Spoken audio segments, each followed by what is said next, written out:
We are allowed to grow and we are allowed to change what we think, what we feel, what we believe, how we act. It doesn't mean that we are sacrificing who we are if we are changing and evolving. So if we're in a relationship with someone who's different from us and suddenly over the course of the relationship, our perspectives have changed or we become open-minded to something we didn't used to think we would be, that is not sacrificing who you are. That is not sacrificing who we are. There's a big difference between growing and evolving just because you're exposed to new ideas versus sacrificing and feeling like you are giving up something hugely important and meaningful to you. Hi, and welcome back to the channel. My name is Sarah Yudkin, and I'm a relationship anxiety coach who's here to help you learn about all things love, relationships, and how to navigate anxiety in your relationships. If relationships are really meaningful to you and you've gotten any value from my videos so far, I'd love to invite you to subscribe to my channel and become a member of the You Love and You Learn community. This goes a long way to supporting me in this channel and makes sure that you don't miss any new videos coming out. And if you enjoy this video, I'd love to hear from you. Drop me a like and a comment so I know what's resonating. Thank you for watching, and let's get into it. Welcome. Today I'm going to be talking about personality differences, and this is such a vast topic that has so much nuance to it, but I think it's really important to address because I get asked all the time, are we too different? How do I know if this will work because my partner is so different from me? My partner doesn't fully get me. Does that mean that we can't work out? And there's this sense of wanting almost like this perfect balance between being not exactly the same from our partner, but not too different. And I think, unfortunately, when we are living our life, there's not going to be anybody that is exactly like us, fortunately or unfortunately, actually. I think it can be a beautiful thing that we are all one of one, but it can also be tough when we are in an intimate relationship with somebody or a friendship even, and we really want them to understand us, or we really want to be more on the same page about certain things and we're not feeling that way. So that's the question I'm going to address today. Are we too different? How do you know if a personality difference is something that you can accept or not? And we're going to get into not only why personality differences can feel so hard to manage, but some different reframes to think about personality differences, as well as at the end of the episode, I'm going to get into ways that you can shift how you feel about personality differences if that's something that you want to do. First, I want to share some examples of personality differences that come up in my client work all the time, and some of these come up in my own relationship. So, laid back person versus more of an achiever. So, someone who's more kind of go with the flow and not so worried about always growing. Versus an achiever, someone who really wants to constantly be growing. And that can show up not only in their life, but maybe in the relationship as well. I'm very growth minded in the relationship with Nate, and he's very content. Not that he doesn't want to grow and he's so open to growth, but he's also very content and really good about being present and being happy with where we are. So that can be an example of a difference. And most of the time, it is something that really balances us out, but sometimes it can come up as a personality difference that feels hard. There's also differences of spontaneous versus a planner. So maybe some of you can relate of, always wanting to have an idea of what's coming up over the next few weeks or few months on the calendar, or, what are we going to do this weekend? Like wanting to kind of have that planned. Versus maybe you're with a partner that's a little bit more spontaneous, or you're the spontaneous one and your partner is a little bit more of a planner. That can be a very common dynamic. I've had a lot of clients who said their partner felt more type B and they feel a little bit more type A. I've had partners who have had differences between one person is more chill and laid back as far as, how they operate as far as like personal items or the restaurants they like going to. Some people are like, I don't care about any of that stuff, whereas their partner's a little bit more bougie, as you might say, and like nicer things. They care more about that type of stuff. And neither one is right or wrong. It's just different ways of seeing the world. Another really common one that comes up is maybe you are a really deep thinker, or you love to just, look up at the stars and have deep conversations about life and about the world, and you want to talk about everything at length. You're a deeper conversationalist, and maybe you're with a partner who's a little bit more quiet or doesn't have as much to say about something. That is a very common one amongst my clients. So you're not alone if that is how you feel.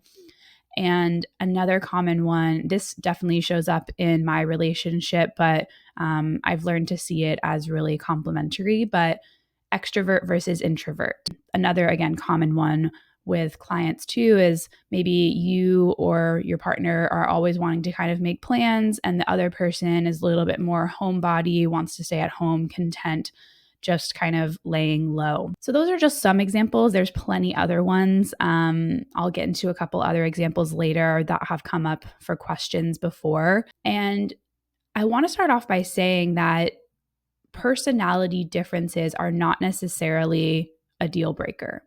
That's a really important thing to acknowledge here, because a lot of people worry like if we're too different, that means we can't work. The reason I believe that we worry about something being a deal breaker is because personality differences can feel very threatening. Personality differences can show us a different worldview that probably doesn't match up with ours exactly. And when we have another worldview kind of like right in front of us, or we see all these differences, they can be really threatening to our ego. Being in a very close proximity all the time with someone who acts different than us, who believes different things than us, it makes us realize that our view of the world is not necessarily the only way, that we're not always right, that maybe the way that we were raised isn't the only way to operate. And it might even force us to have more tough or uncomfortable conversations and seek to understand someone else's view of the world, which we wouldn't need to do if we were with someone who was our clone and understood exactly how we were thinking and feeling about a situation. And these things aren't easy, right? Like seeing the world in a new way, being exposed to different ideas, realizing that we're not right all the time, those can be tough, especially if you have a fear of not being, maybe like I'll give my own example. If you have a fear of not being smart, it's something that I've had, and I know that it's not necessarily a valid fear, but there are little micro moments throughout my life where maybe I felt like I wasn't as smart as people around me, or that I didn't understand things as easily. And so then if you're around someone who sees something different than you and you don't feel like you understand it, it can bring up defensiveness, because the inner voice is like, well, I want to be smart. And so this person is showing me that I don't know everything. That's just a personal example, but maybe you can relate to it. It's not easy to know that something we believed deeply growing up may not be the only way that someone else sees something. And it creates cognitive dissonance, which is essentially that our mind has two competing ideas at the same time. And cognitive dissonance is very, very uncomfortable. Some other reasons why this can be uncomfortable is that humans generally love to be right. Unless you are very kind of just like detached from being right, and because it's not a value of yours and you're like, oh, I just love to learn and I love to grow and I love to get new information, I don't need to be right. I'm just such a curious person, which some people may have naturally, but I think it's a pretty common instinct just to want to be right. And maybe it's being driven out of insecurity of looking wrong in some way. But I think it's important to note that when we worry that we're not right, or we worry that someone else knows something that we don't, and maybe we feel misunderstood because someone else knows something that we don't, it can be threatening. So that's why I think being in a relationship with someone with personality differences can just bring up a lot of stuff, and it can cause us to feel fear. It can cause us to be afraid that maybe we can't handle it, or it can cause us to be afraid that like we're going to have to change or we're going to have to grow, which I'm going to get into in a second here. Instead of acknowledging that fear. Instead of acknowledging that maybe this is really uncomfortable or there's some sort of fear that's coming up in us, what we tend to do instead is judge our partner or judge the relationship because of the personality differences. And I don't believe that we're doing this necessarily intentionally. It's likely subconscious. We might not even realize that we are feeling fear and that's why we are judging our partner. But we are in some ways feeling some sort of fear if we are worried about the personality difference in our partner because there's some sort of fear of maybe we can't handle this, maybe this will lead to the relationship not working, maybe I'll have to change or grow in order to be with this person.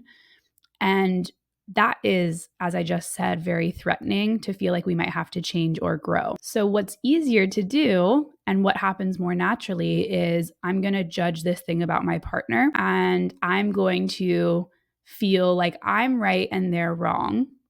I'm good and they're bad. I'm better and they're worse. This is our ego coming in to try and protect us and kind of create this black or white, like it either has to be this way or that way.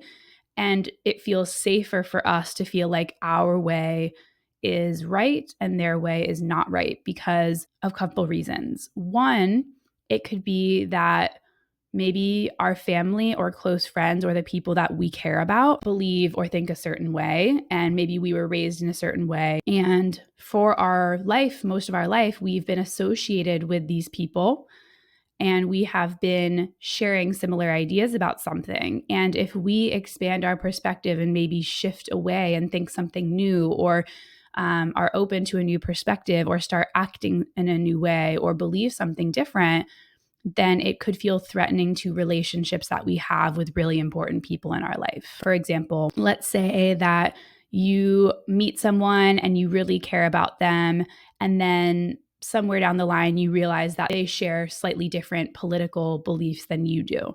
And maybe it's not so extreme, like you are on the far end of one side and they're on the far end of another. But maybe in some ways they just, don't see the world the same way. And you realize, like, wow, I don't know if I can be with someone that thinks so differently. One reason for that could be, like, what would my friends think? What would my family think about that? So that's the example for this piece. And another reason why we may judge our partner for being different is because of our own identity. So we have an identity that says we are one way. So we believe this politically. This is who I am. This is who I've always been. And if we're with someone different and we start hearing other perspectives, it doesn't mean we have to change our beliefs, but we start at least seeing the other side, or we start realizing like, maybe we're actually not so different and we all want similar things, but we're just going about it different ways. There can be this fear of we are changing. We are turning into someone different than we always have imagined ourselves to be. And change is so scary. It can be really scary to change our identity, change how we see ourselves. And we're always going to prefer what's familiar over what's new and different. Our subconscious mind wants to keep us safe and wants to keep us protected.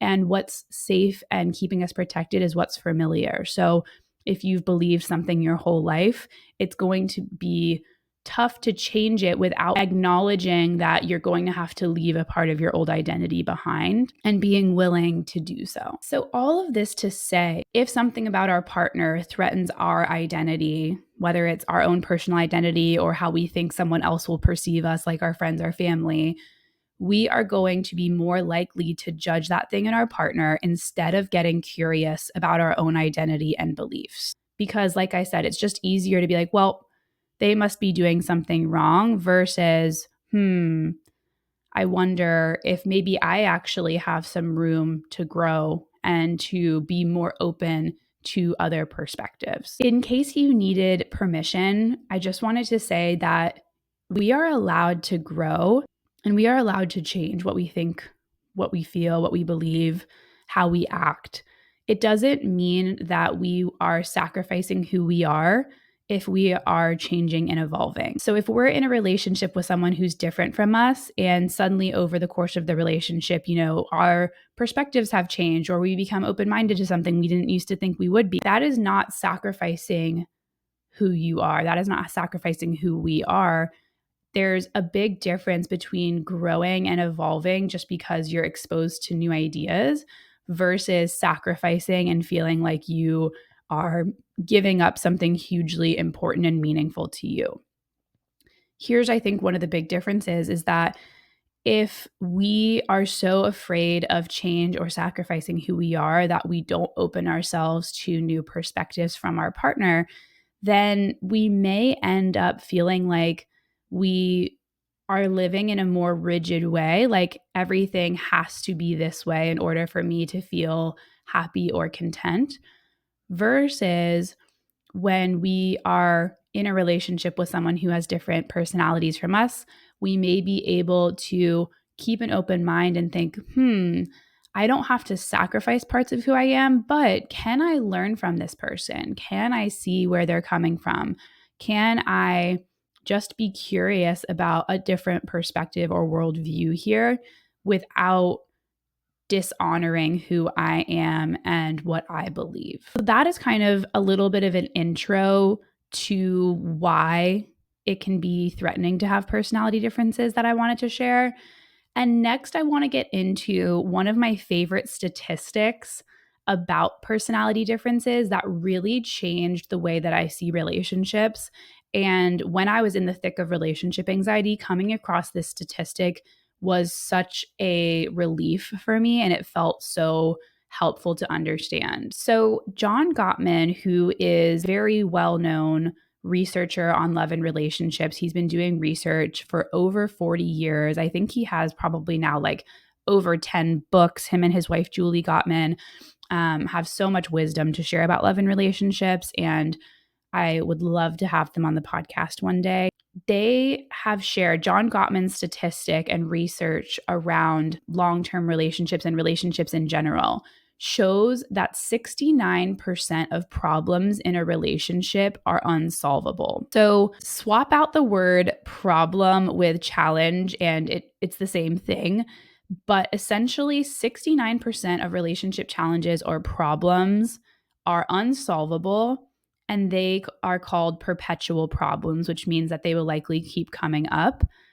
And that is because of fundamental personality differences. So the person who's always running late versus the person who wants to get there on time, the person who wants to spend their time at home versus the person that wants to go out, and many other different personality differences, like I explained earlier, the type A versus type B, whatever it is. Here's why that statistic is really important. Because this 69% on average, across relationships is not saying that, this relationship is going to have 69% of problems, but the next one that you go into, no, that is just going to have 0% problems. No, it's showing that across relationships, there's going to be 69% of problems that are unsolvable and that you have to find acceptance for. And for me, that really zapped the thought that I used to keep having, which was like, well, another relationship might be easier and bring about less problems. That can be true in some ways. And yes, there are, of course, deal breakers and reasons why certain relationships might not work. I'll get into that here in a second. But across the board, there are going to be personality differences in relationships. So maybe for me and Nate, it's that he's more introverted and I'm more extroverted. And that doesn't actually cause that many problems, but there's just times where maybe like, oh, I want to do this thing. He doesn't really want to go. Or I'm the one that wants to be more growth minded in the relationship more sometimes. And he's maybe the one that is just content and happy. Again, most of the time that doesn't cause any major challenges, but sometimes it can. Those personality differences are just between Nate and I. But if I was in a different relationship, maybe some of those things would be different. Like if I was dating an extroverted person, or maybe that person was also growth minded in the relationship. But then there would be some other perpetual problem that I wouldn't know about until I was there, because it doesn't go away just because you're in a different relationship. There's going to be something about that person that's different from you. And something about that person that's not only different from you, but it's a fundamental difference based on how they were raised and who they are and how they've grown up. So that to me feels really, really important to understand. And I'm hoping that after you hear that statistic as well, you're able to give yourself a little bit more compassion for the inevitable perpetual challenges that come up in your relationship. Now, when does a personality difference turn into a deal breaker? That is, of course, something to reflect on. And if you didn't know, I have a webinar called Is It Relationship Anxiety or Is It Incompatibility, where I dive into this in much more depth. But one of the key takeaways from that webinar is that if you know that you will never be able to accept or respect a personality difference that is in the relationship, then it could be an incompatibility. Basically, what I talk about in the webinar is that there are a handful of things that could be incompatibilities, but there are also things that are not necessarily incompatibilities, like personality differences. But if you're having like a really hard time accepting something about a person, or if you can't respect it, like there's no way I could accept this, there's no way I could ever understand where this person is coming from, or this directly clashes against a big life value of mine, then that very well may be an incompatibility and deal breaker. An example of that could be I really want to have kids and someone else really doesn't. That wouldn't necessarily work out. It would probably be a big sacrifice on somebody's end if one person really wants kids and the other person knows that they absolutely don't, unless for some reason you're willing to get creative and find a solution. Like adoption or something like that. I don't know what the nuances of that would be. That's not me and Nate's situation, but that would be an example where a personality difference that's fundamental could be a deal breaker versus something that you want to try to accept. So if it feels like this hard and fast no, like I can't even think about how life would be if I was moving forward in that way, then pay attention to that, of course. It doesn't have to be that extreme though to be a deal breaker, just to also give you permission that like the kids or no kids example is a little bit more extreme and obvious, but you do need to get clarity on what you value, what's really important to you, and if a deal breaker is a deal breaker if you think it's a deal breaker. So you don't have to have it be this extreme thing, but you just have to be clear of this is really valuable and this is really important to me. And maybe if the partner is unwilling or unable to bring that into the relationship, then that could be something that you don't respect or accept in the relationship. And that's where it could turn into a deal breaker. Now, here's an extra nuance with this. Things like sex drive or, like libido, that's like a buzz conversation. I will at some point be doing some podcasts about sex and relationship anxiety. But I want to take my time and like put those together. But I know I've gotten a lot of questions about that topic before. But even things like different sex drives or even things like different politics, those do not have to be a deal breaker. And those personality differences are very common, I think, more than we realize between relationships. I'm going to get into things later about how to be more open and accepting of personality differences, but I just wanted to throw out there that sex drive and politics don't have to be an automatic hard and fast deal breaker. There are absolutely ways to use those things as a chance to better understand your partner, as a chance to practice coming together and creatively problem solving or understanding the other person's point of view. I think that in social media, especially in the United States, like over the last maybe 8 years, there was a lot of messaging around this person believes this if they voted this, or this person must think this if they did that when it comes to politics. And moving to Sweden got me like so far out of that black and white mentality. I'm so grateful for that. But maybe 4 years ago or 8 years ago, if you would have asked me, can you be with someone that has different political beliefs as you? I might have been like, oh my gosh, no, how could you even do that? But now I realize that that was my black or white thinking. That was my ego. That was me trying to be better or worse than somebody. And now I see that most times, as much as the media tries to maybe sway us in different directions on this, I think most times a lot of people, even with political beliefs that are different, have much more in common than they have different, but perhaps they're going about those common ground things in different ways. So that's a conversation for another time, but I do think that sometimes we're quick to put ourselves in this like black or white, right or wrong, good or bad category when it comes to things like politics or even with sex drive. It's like this person has a high sex drive, this person has a low sex drive. How could that possibly work? But there are creative solutions. And so it just might involve a little bit more communication or a little bit more creativity, but it doesn't automatically have to mean that the relationship can't work. So long as you're willing to try and understand your partner's side, so long as you're willing to try and understand your own side and why that thing matters to you, and use it as a chance to grow in the relationship. Another piece of this puzzle that I really want to bring in here, and something that I think is way more important, it doesn't get talked about often enough, is that when it comes to personality differences, or put another way, potential incompatibilities, I believe after reading this book by George Pransky called The Relationship Handbook, it opened my perspective to a whole new way of thinking about personality differences and how personality differences can actually come down to how connected we feel in a relationship and our own mood and our own way of seeing things in that moment. So let me kind of explain what I mean here. He has a great quote in the book that goes, "Incompatible and complementary are two sides of the same coin."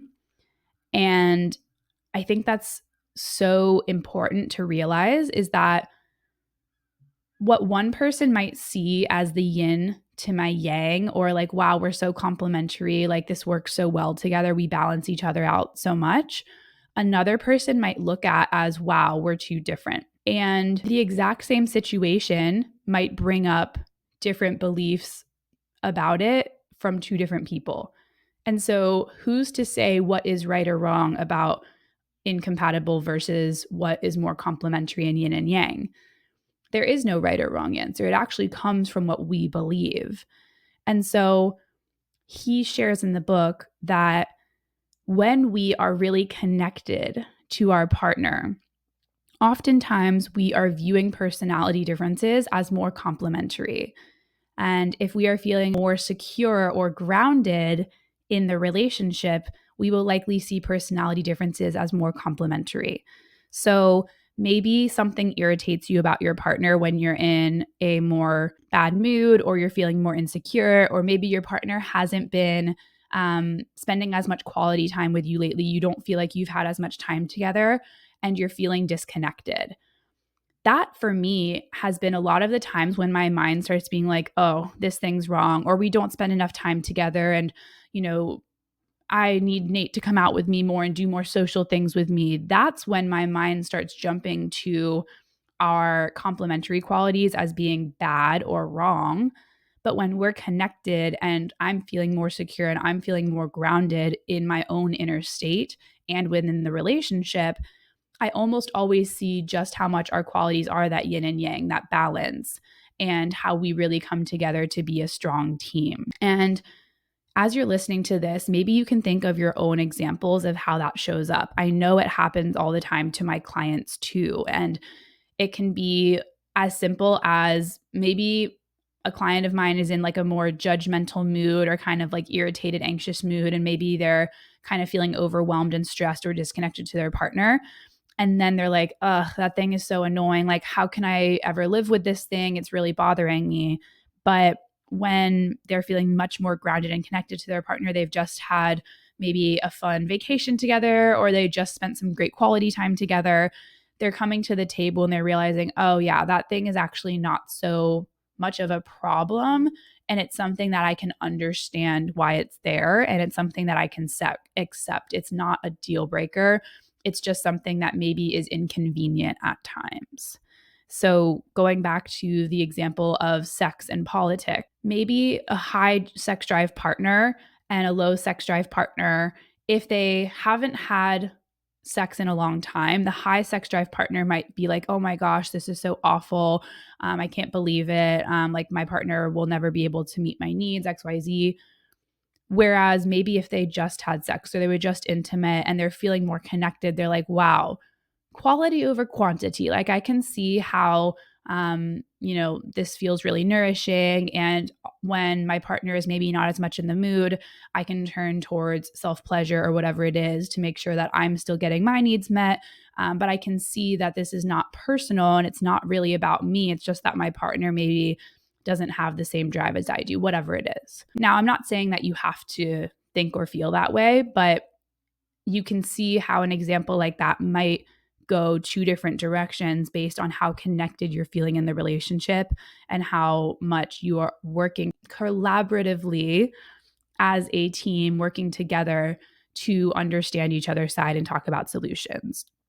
Another example, the political example, might be if you're watching the news and something, came up and it sparks a conversation and you're kind of getting heated.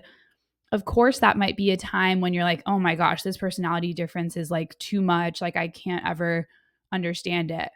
Meanwhile, if you're cozied up together and you're having a more like deep conversation and getting curious and trying to understand the other person's side, and just being open, that might be a very different outcome of how you would think and feel about the situation. So, that quote of incompatibility and complementary are two sides of the same coin has been a huge game changer for me.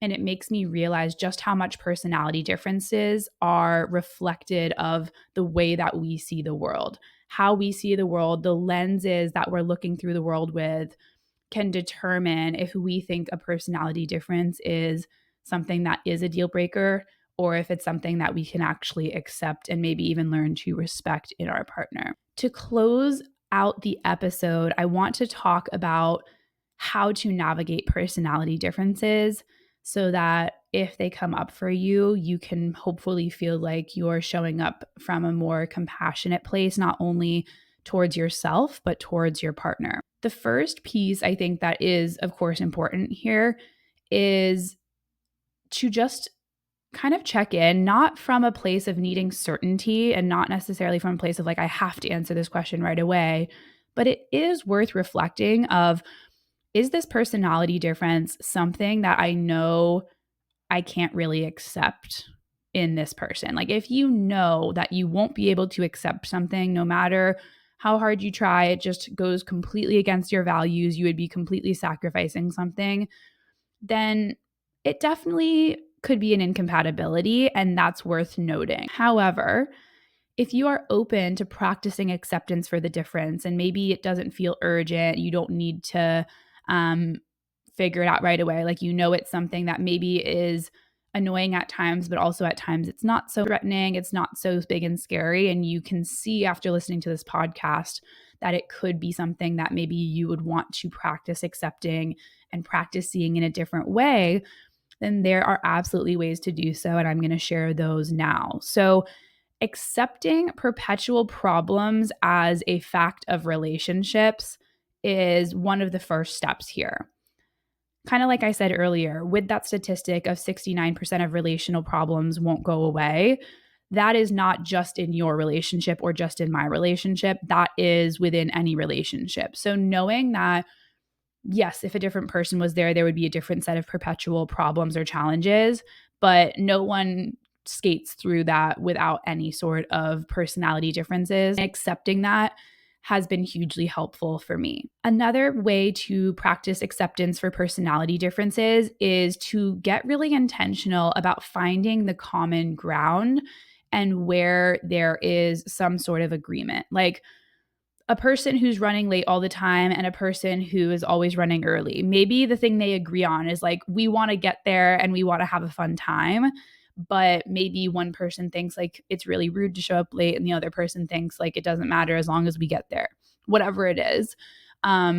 Politically, seeking to find common ground. I'm not going to give specific examples here, but like there are plenty of things that you can find common ground on. Like, I want people to be safe, or I want certain people to be, I want people to be protected. That could be a very common ground thing. The way that there's protection of different people can be looked at very differently by different political parties, but at the core of it, often there's some sort of like, I want protection or I want the best for people. And really trying hard to get to that common ground and what you agree on can be so important. A way to find common ground, and this is kind of another way to practice acceptance for personality differences, is seeking to understand the why behind not only your perspective, but also your partner's perspective. So, why do you believe what you believe? Why do you act the way you act? What messages did you absorb? Really getting clear on that, and then check in with yourself. Are you open to other perspectives? Like, are you willing to learn another way of seeing something and just at least hearing it out? You don't have to change your mind, but can you at least try and understand a different one? And then, same thing with your partners. Why did your partner think or feel the way they do? How did their past experiences and beliefs shape their experiences now? How is their personality difference formed over the course of their life? And really trying to just understand it. Again, not because you have to then turn into their belief system, but because when you are truly practicing empathy, you are trying to put yourself in that other person's shoes and just acknowledge, I can see how you got there. And that is a huge change from a judgmental place of why are you like this and how will I ever be able to accept it. Another way to practice acceptance for personality differences is kind of by taking things from our partner's perspective, not from a judgmental place toward ourselves, but seeing from your partner's side how the personality difference could also be challenging for them. If, for example, if I put myself in Nate's shoes and he's feeling more content about how things are in the relationship, whereas I'm the one that's like, let's read a book together and talk about it, or let's do this thing, let's try that thing. I could see from his side how that might be challenging, where he's like, I feel so great about where we are. And like, I'm really happy with where we're at. Why do we need to try things all the time? Now, that's not really how he shows up, but I could see how it might be annoying or challenging at certain moments for him, where he probably is like, why can't you just be content? On my side, I might think, oh, I just really want to have the best relationship possible. And I always want to keep trying new things because I want to keep growing together. So that's why I do what I do. And so that would be examples of like understanding not only like why I do something, but also seeing the challenge potentially from Nate's side, to just realize that it's not just us maybe that feels like there's challenges, but seeing that the other person could think that way too. And not doing that exercise from a place of like judgment towards ourselves again, but doing it just to better understand that there's two sides to the story. Last couple things here is checking for the gift within the personality difference and how the personality difference is offering you a chance to grow or evolve. So, how does this personality difference contribute to the greater good of the relationship? So, how is it complementary and not incompatible? How does it balance things out?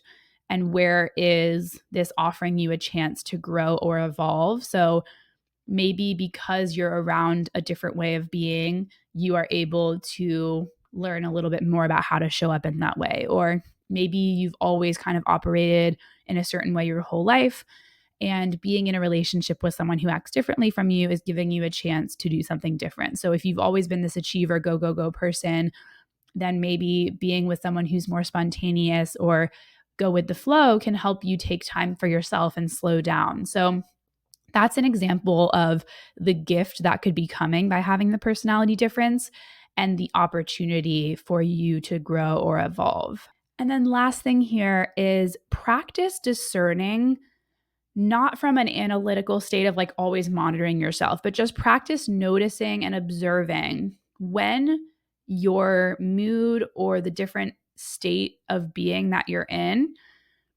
affects how you feel about the personality difference at different times. So notice like if a certain personality difference is feeling irritating to you, or you notice you're judging your partner a lot, kind of checking in on your own inner state at that time. If you're feeling anxious and on edge, then of course that personality difference is going to feel more threatening to you or more frustrating.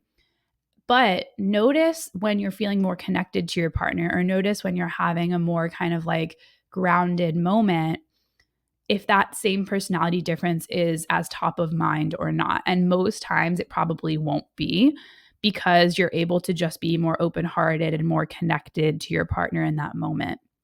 So that is a way to just keep building more self-awareness of everything that I talked about in this episode. So very quickly to recap, to navigate personality differences, take some time to reflect on if you can accept or respect the difference. And if not, then it might be an incompatibility and you might need to address it with your partner, and kind of either just realize, hey, like neither one of us is willing to budge on this. So this is an incompatibility and it won't work, or to get a little bit more creative and try to navigate it. If you are open, however, to practicing acceptance for the personality differences, then start by accepting that perpetual problems are going to happen in any relationship. Seek to find common ground between the personality differences. Check in on why you feel the way you do, or why you think the way you do, why you act the way you do, and understand the same for your partner. Try to understand where they're coming from. See your partner's side in this and how the personality difference could be challenging for them. Check for the gift within this personality difference and how it can offer you a chance to grow or evolve. And start noticing from a curiosity standpoint, when you're in different moods, how that affects how you feel about the personality difference. All right. Thank you so much for listening. I enjoyed reflecting on this topic a bit more. And I'll just close by saying that, give yourself compassion if personality differences have felt tough for you, and know that you're not alone in this, and that everyone is going through their own stuff in their relationship. And instead of trying to kind of compare to other people, just try to do your best to understand yourself, understand your partner, and work together to build and grow in your relationship. So thanks again so much for listening. I will see you in the next episode.